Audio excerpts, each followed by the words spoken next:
Introducing the hosts of Wrestling with Freddie, Jeff Dye, and Freddie Prinze Jr.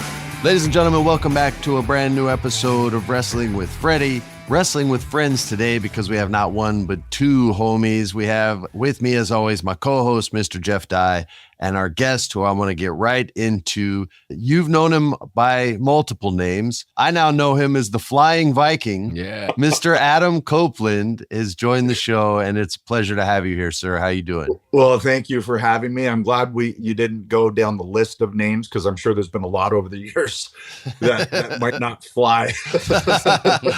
Yeah, you're dead on. Etc.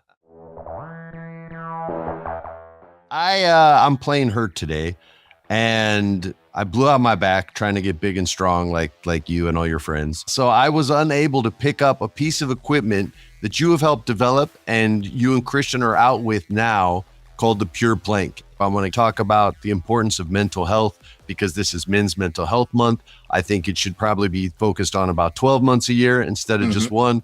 But physical fitness is so directly connected to mental health. This seems like a nice segue for us to talk about Pure Plank and how I can protect my core from getting fucked up again like I just did. From throwing this shit out again. So, Jay and I did develop this thing. Christian and I,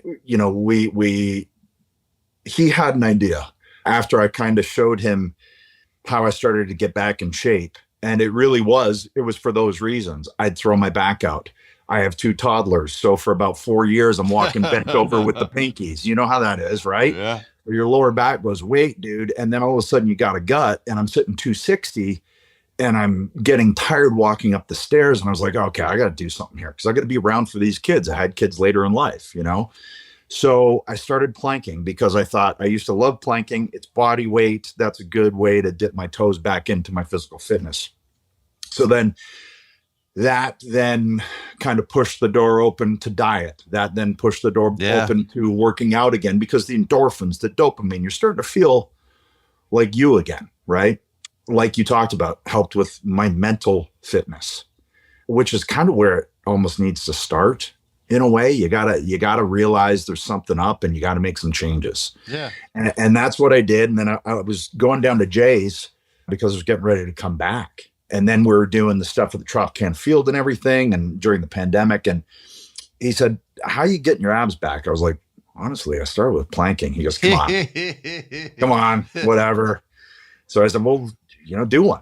So we go out in his garage, and he's doing it. He gets to about 20 seconds and he's shaking. I was like, yeah, man. It humbles you quick. It humbles you quick. Yeah. Because everything's engaged, kind of from your chin down.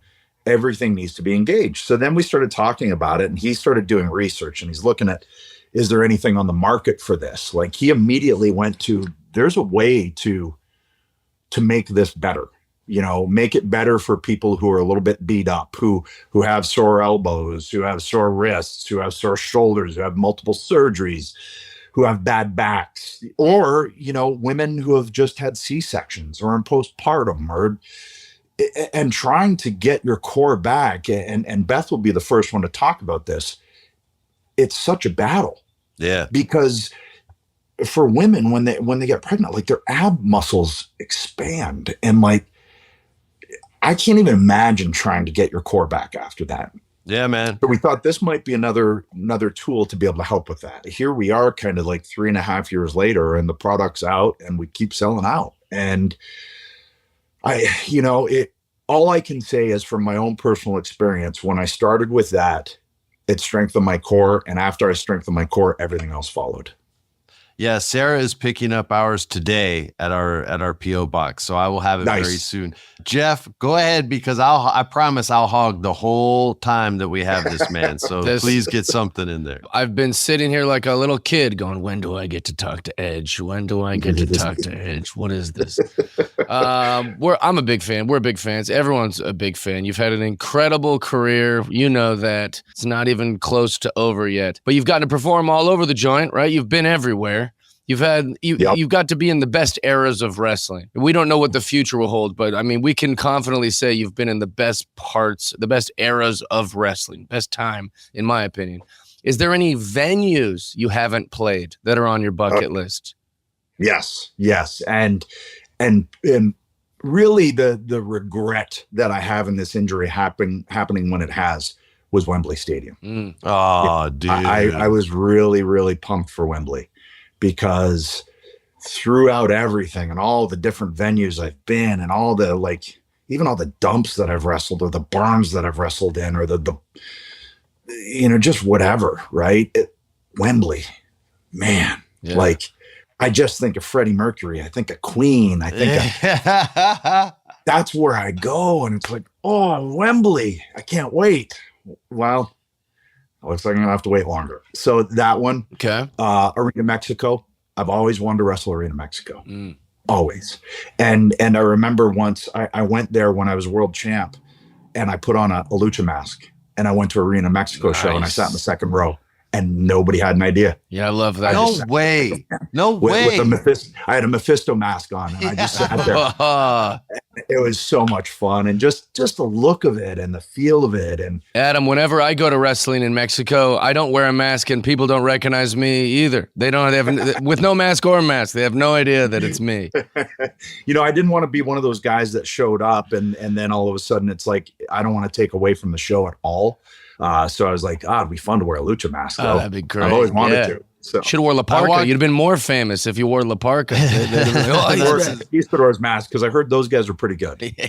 Let me ask you something, because wrestling evolves and artists evolve, and you're an artist. You've done it in the ring, out of the ring, behind cameras, in front of cameras. Like you've done a lot of stuff at this point. But I saw something in your work near the end of your time at WWE where it almost looked like parts of the match looked like scenes from movies to me. Yeah. Like, and I hadn't really, when you and I got to work together, when I was lucky enough to get to work with you back in the day, wrestling was much, much different. And I didn't really see that side of you come out, but I've seen it come out a lot since then. Is that something that I'm first of all, am I right? Or have you always been doing this? Or where did this come from? Because I love it. I remember the Damian Priest match when you were in the Toronto Get Up, and there were segments in that match where I was like, dude, I'm watching a Jackie Chan fight. This is crazy. Like, it looked so crisp and so clean. I'm just wondering, was that a conscious thing or have you always been doing that?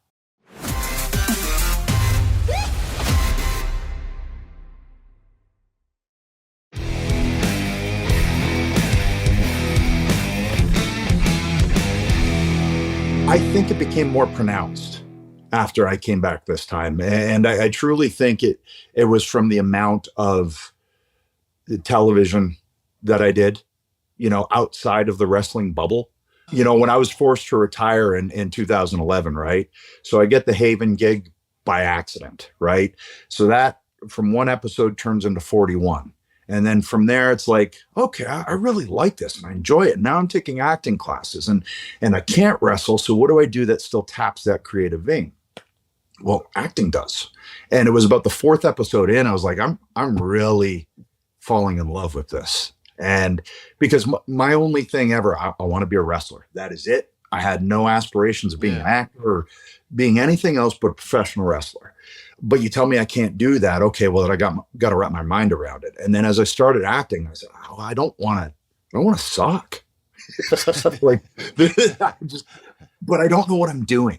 I have some, I guess, training from wrestling because there's some similarities. It's the same tree. It's different branches, I've always said. But for me, I just wanted to get better at it and feel more comfortable, I guess, really more than anything, and have the confidence to walk on a set for the first time and go, oh, okay, I got this. So then Vikings comes along, and comes along. And throughout all of that time, I think while I was retired, I ended up doing over 100 episodes of television. And from that, that's sick. I didn't know it was that many, dude. Yeah, it snuck up on me too, honestly. And I didn't fully grasp what I learned and what I took with me until I got back to wrestling. And then in coming back to wrestling and the pandemic hitting, I was like, oh, okay, it can't be a wrestling promo anymore.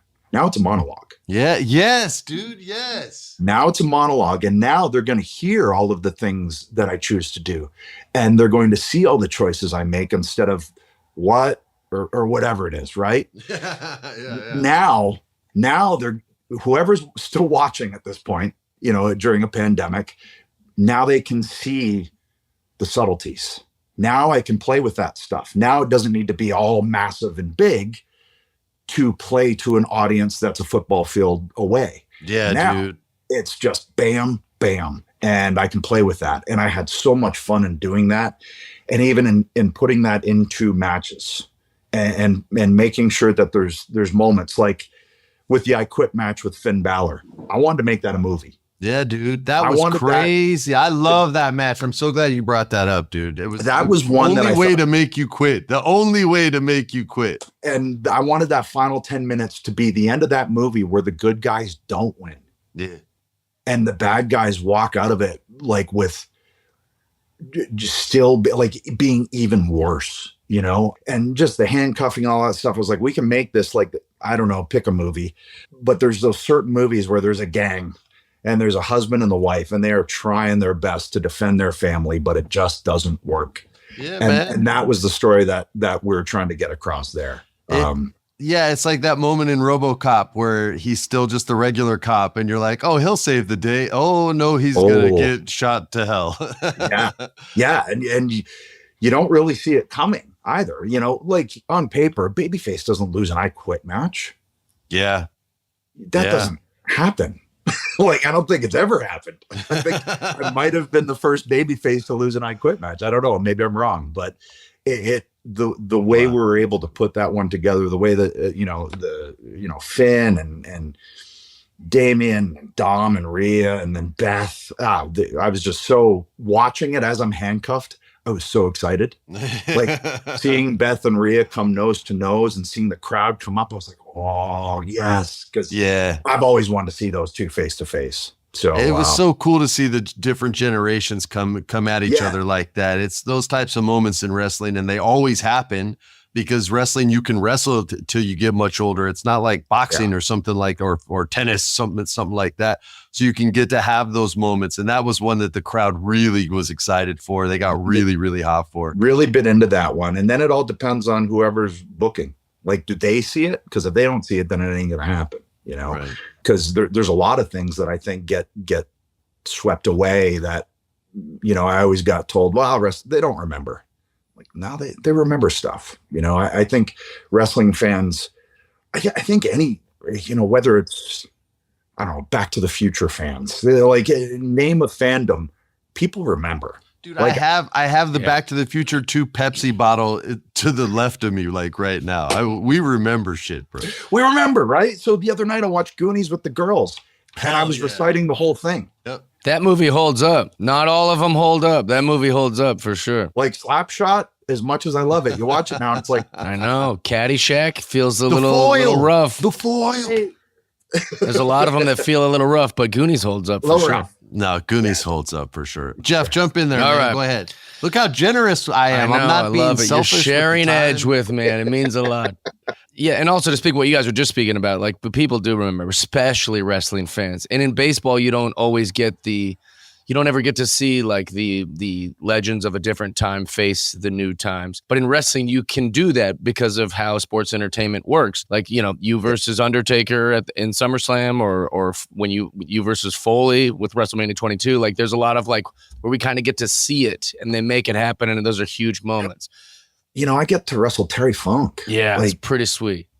And I love Terry Funk. From Roadhouse. He was one of the first, and he was one of the first performers that actually made me afraid as a kid, where I was like, he induced something in me that I went, but I couldn't stop watching. Yeah. And then you come to find out, oh, he's a really fucking great at his job. Yeah, because he's a sweet guy. He's a really sweet guy. Speaking of fear. All right, so I get weird fans in my industry. I know Freddie gets weird fans in his industry. I'm a stand-up comedian. He's an actor, but wrestling fans are a different kind of weird. I want to know, what's the weirdest thing a fan has ever given you or maybe done that you're like, oh boy, this was a memorable one. I think over the years, people have become a little more. It's become a little more normalized, I guess. But I distinctly remember this one guy coming up to me. I had just flown in or something. I was meeting a couple buddies at Perkins, I had to hit the head, right? So I go in there and I'm in a stall and a dude reaches a piece of paper under me. And I just thought, like, man, if you could pick a worse time, that's it. I truly don't know what it would be. Like I so badly just wanted to stomp on the paper and like piss on it. Yeah. But I'm like, nope, I'm not going to do that. I'll sign it. But I also got to give him a PSA. Yeah, a little lecture. Yeah. This is not the way to go about A stall to stall PSA. That's amazing. Yes. Yes. Unless that paper says, do you have any toilet paper? There's none in this stall. You know, that there's no other reason to do that. Yeah. I don't have a spare to square. A square to spare. That's right. That's right. That's amazing. So the weirdest, you reminded me of weirdness. I was in the Vancouver airport, one of my favorite cities in the world, Vancouver. Amazing. And I love it up there. And Whistler's awesome. And I was waiting to fly home from a job, and I had like a delicious breakfast sandwich from like the little airport place I was getting ready to tear into. And this girl comes up to me and she goes, "Excuse me." And this was like right after I Know You Did Last summer. So it was like right when things happened. So I wasn't prepared. I got to have that caveat in there. And she goes, "Are you Freddie Prinze Jr.?" And I go, yeah, I get like real shy with that stuff. So I'm like, yeah, that's me. And she goes, "It's him." And she screamed. And these 3 other Canadian girls roll up and grab my sandwich and take off with just the sandwich. They didn't ask for an autograph. They didn't ask for a picture. They just took the sandwich. They were just hungry. And started squealing and running away. And I was like, yo, what the hell just happened? Oh, that's the worst. This is like the weirdest thing that ever happened to me. But yeah, it wasn't. I had someone steal my food. Yeah. I was just in Chicago and Samoa Joe was there and a guy fainted in front of Samoa. So it was real for that guy in that moment. Like, and I saw it happening. The guy started shaking. And then all of a sudden, like, guys were like, "No, hold on, buddy, hold on." And he just fainted because it was just too big. He just wasn't ready for the moment, man. He wasn't ready at all. He thought he was ready. He thought he was ready, but he was not ready for the moment. Joe, man. Real quick, I just said wrestling fans are weird. Wrestling fans are the best. I do want to say that. They're the best, but they do have a sense of, they're not like other fans is all I was trying to say. I didn't want to. Look, wrestling fans are willing to put a tattoo of Michael P.S. Hayes on their leg and send a picture of it. That's loyalty beyond loyalty. Yeah. Beyond loyalty. I will also say, though, like, I'm a Maple Leafs fan. There's Maple Leafs fans just as crazy about the Maple Leafs. For sure. You know, any fandom has that. And I mean, that's what you want. Yeah, absolutely. Because that means people are picking up what you're putting down. Yeah. You know, loyal. They are invested in this thing. And so that's why I've learned over the years to like be thankful for it. For sure. Because if I'm not and I start looking down my nose at it, well, then why should they still be a fan? What I don't understand, and you know, I've had these discussions, and I'm like, is this fandom of initials of a certain company, but you can't go and watch another. Like I don't understand. We talk about that on the show. Yeah, I watched everything when I was a kid. Everything I could consume that was wrestling. My grandma in Puerto Rico would record everything for me, and I would just sit down and watch NWA, WWF, WCW. Like it didn't matter. Anything she could record, she would record, and I would watch it. Like it's all great. I just loved it all, you know, and I wanted to see guys that I wouldn't necessarily get to get my eyeballs on, or I'd just see in the Bill Apter magazines, you know. I wanted to be able to see more Ric Flair. I wanted to see what the Four Horsemen were all about, because where I grew up was a very WWF-centric place, but I could still get international out of Montreal, BC All-Star Wrestling. I could get Stampede Wrestling. So I still got all these different places, and I'm so thankful I did, because I saw the beginning of Owen Hart's career. I saw the beginning of Brian Pillman's career. I saw the beginning of Jushin Liger's career as one half of the Viet Cong Express. Like what? The Viet Cong Express? Yeah. Holy shit. I think Hase was the other member. So like you grow up and you see these guys start their careers, and then let alone when like the veterans would roll through town. Like with International, if Rick Martel came in, he was defending the AWA titles. Like, oh, man, like I just had a blast growing up watching wrestling. It was what got me through some, you know, what I think is for everyone some pretty tumultuous years in terms of like emotions and hormones and all that stuff. I had wrestling and I had music.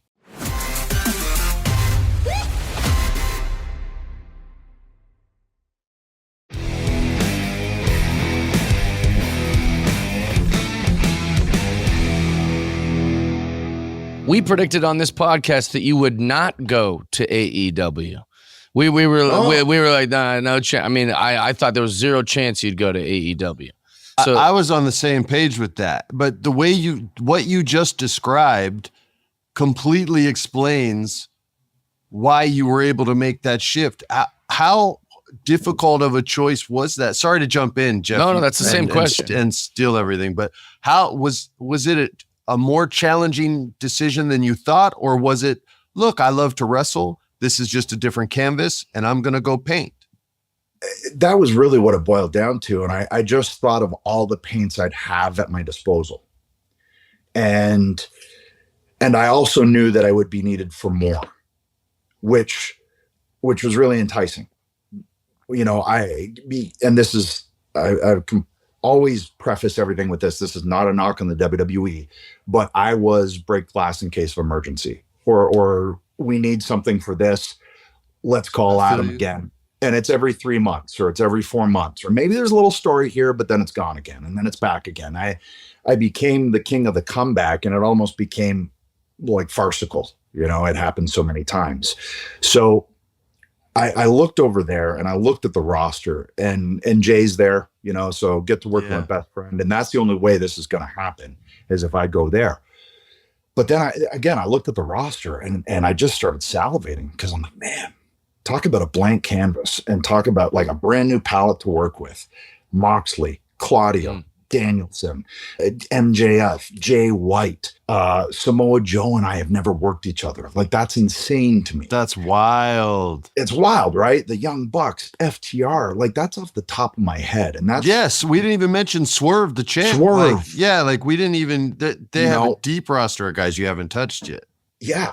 And since I've been there, you know, to be able to begin with Penta 1 week, and then Suzuki another week, and then in the same week do a street fight with Brody King, and then do a technical match with Kyle O'Reilly 2 days later, like, that to me is super fun, because at this stage of my career, at this age, you need new challenges to spark you. From the day I walked in there, I've just been like, I feel like a little kid in a candy store. You did some cinematic shit with O'Reilly too when you guys had that match. You guys did some stuff where I was like, that's straight out of the movies right there. That was awesome. Yeah, I saw that too. I love when you do that, man. I love when you do it. I've seen other wrestlers take from that now, and I've seen them start to add it to their repertoire, like little by little, because they've seen it work at a high level when you pulled it off. And maybe other guys were doing it, but I'm just now noticing it with my somewhat trained eyes.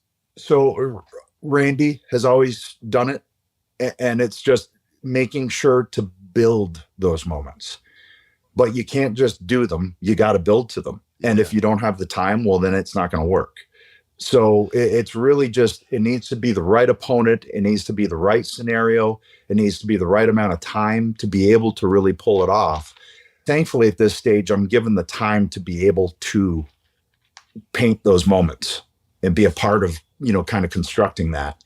And with Kyle, it's like, it's his hometown. It's 20 years after he watched his first match in that arena with his dad, and I was on the show. What? I didn't know that.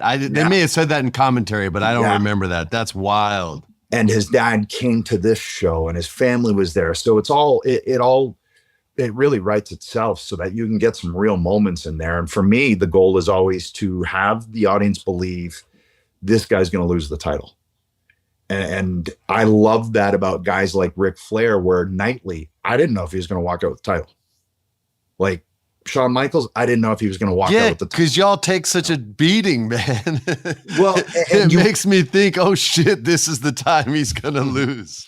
And if you can paint it right, hopefully, you know, there's no reason that a cold match, me and O'Reilly, you know, should have people really thinking, okay, he's going to drop this title on an episode of Collision. But I think about halfway through, they started buying into this idea. You and Randy have always been great at that, at making people think no matter who it is, oh shit, oh, is he going to win? Oh, okay, no, he's not. And there's the RKO and he got him. But there's always like you guys were always good at that. The veterans that you two well, are. I guess now we are, yeah. But that's right, buddy. You're a veteran. Deal with it.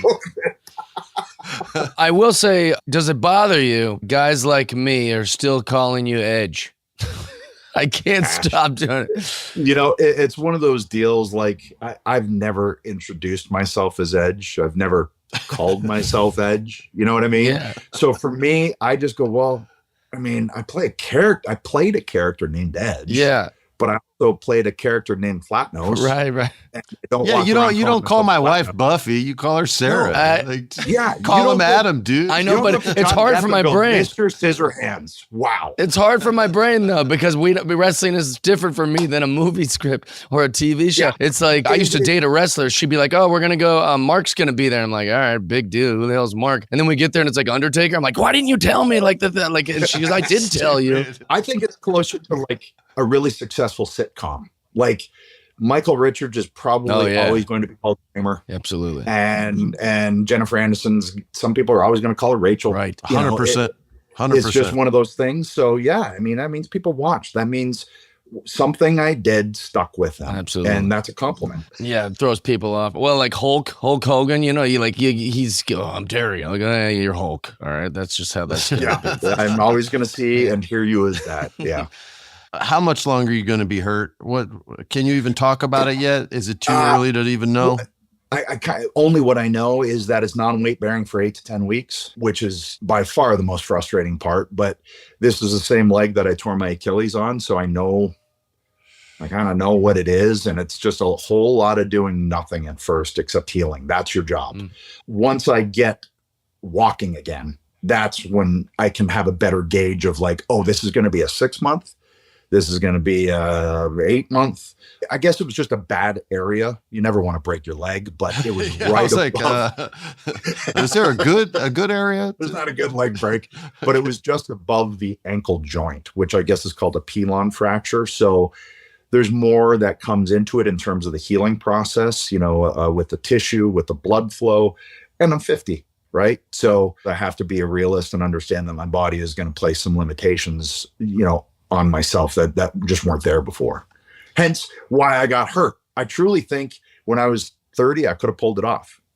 100%, man. The artist's mind is young. It's just the body that ages, but the artist's mind stays young. You're always trying to come up with new crazy stuff, right? Absolutely. You know, so now it was a tough lesson to learn, but I learned it.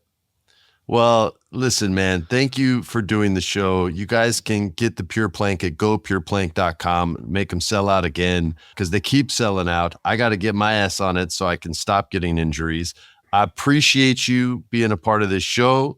Thank you for always being so cool. Thank you for being cool when crazy storylines were pitched at you when we worked together back in the day and always making shit work. And I'm so glad to see you having so much fun today, even though you're hitting your best friend in the nuts with a barbed wire baseball bat, you psychopath. Or at least threatening to. Jesus. And it was coming too. It was Don't even say that. There was a thud. There was a thud. All right. Thanks for doing the show. On behalf of Jeff Dye and the great Adam Copeland, I'm Freddie Prinze Jr. Thank you guys. And we'll see you on Thursday for our unsanctioned episode and every single Wednesday for Wrestling with Freddie. Peace. This has been a production of iHeart's My Cultura podcast network. For more podcasts from iHeartRadio, visit the iHeartRadio app, Apple Podcasts, or wherever you listen to your favorite shows.